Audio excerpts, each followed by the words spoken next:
in the deepest green heart of the Diquís Delta, where the jungle hums with secrets as old as time, lie the remnants of a forgotten civilization. For centuries, they slept beneath a blanket of earth and tangled vines. Their purpose lost to memory. Their creators vanished like mist on a morning river. These are the great stone spheres of Costa Rica, silent sentinels of a lost age. Legend whispered among the local tribes speaks of a time when the sky gods themselves descended. They were the Tara, the celestial weavers, who possessed the power to soften stone with the sap of a sacred plant and the breath of a volcano. They taught the ancestors, the Diquís people, how to shape the very bones of the earth. But this was a forbidden knowledge. A pact made with powers beyond mortal understanding.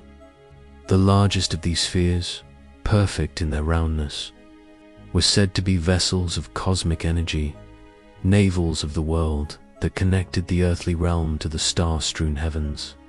The Diquís shamans, cloaked in jaguar skins and guided by the constellations, would gather around these granite giants. In hushed chants, they would trace the patterns of the cosmos, believing the spheres were maps of distant galaxies and gateways to other dimensions. They weren't just stone. They were living libraries of celestial knowledge. Imagine a procession under a full moon, the air thick with the scent of copal incense. The elders, their faces etched with the wisdom of generations, would lay their hands upon the cool, smooth surfaces of the spheres. They believed they could feel the pulse of the universe within, a slow, rhythmic thrum that echoed the beating of their own hearts. These stones held the power of creation and destruction. They could predict the changing of seasons, the coming of storms, and the fate of kings. They were placed in precise alignments, forming immense, silent clocks that marked the passage of celestial event solstices, equinoxes, and eclipses that held the world in a delicate balance. But such power comes at a price. The Forbidden Chronicle, a text said to be written on leaves of gold and hidden from the sun, tells of a great schism. A faction of the Diquís, driven by ambition, sought to use the spheres not for balance, but for conquest. They believed that by rearranging the stones, they could bend the will of nature, command the rains to cease, and draw strength from the sun to wither their enemies. This act of hubris was a grave sacrilege. The sky gods, the Tara, watched in sorrow as their gift was corrupted. The earth itself began to tremble in protest.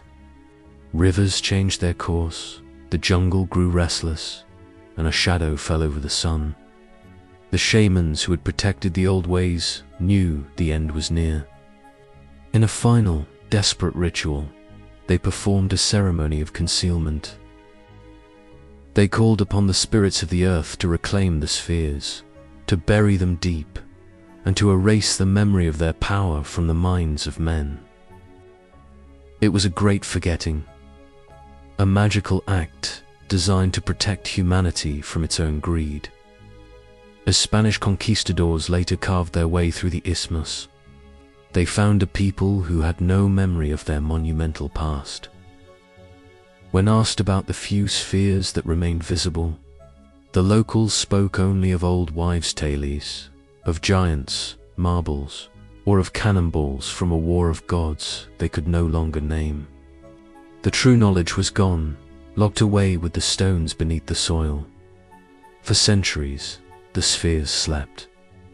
Then, in the 1930s, workers clearing the jungle for banana plantations struck something hard. Their blades hit stone.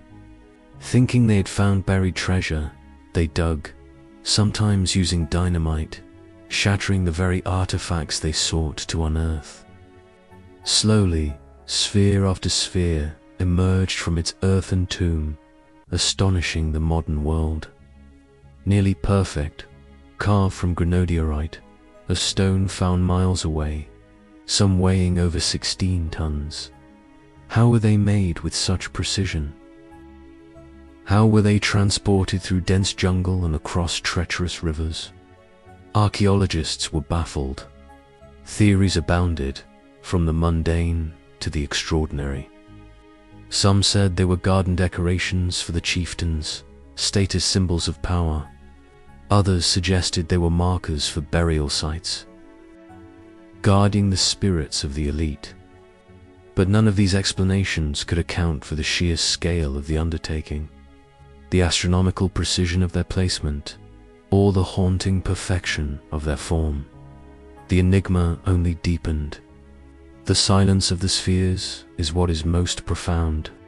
They offer no inscriptions, no carvings, no clues to their purpose. They are a question carved in stone, a testament to a people who achieved the impossible and then vanished from history. Perhaps the legend holds the truth. Perhaps they are not meant for us to understand. They are a reminder that there are forces in this world and beyond that lie just outside our comprehension.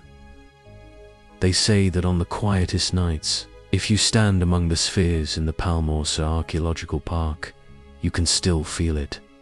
A faint vibration in the ground, a low hum that seems to emanate from the stones themselves. Is it the echo of ancient chants, the last remnants of cosmic energy? Or is it the earth itself, whispering the secrets of the Diquís to those who are patient enough to listen? These stone spheres are more than archaeological artifacts. They are the last chapter of a story we may never fully read, a story of celestial gods, of forbidden knowledge, and of a civilization that chose to be forgotten rather than see its sacred power misused. They are a haunting, beautiful mystery, a symbol of a lost connection between humanity and the cosmos, waiting patiently in the heart of the jungle for the day when we might once again be worthy of their secrets. Until then, they remain silent, perfect, and utterly profound. Thank you for journeying with us into this lost chapter of history. If you found this story as captivating as we do, please consider liking this video and subscribing for more explorations into the unknown. Until next time, keep questioning,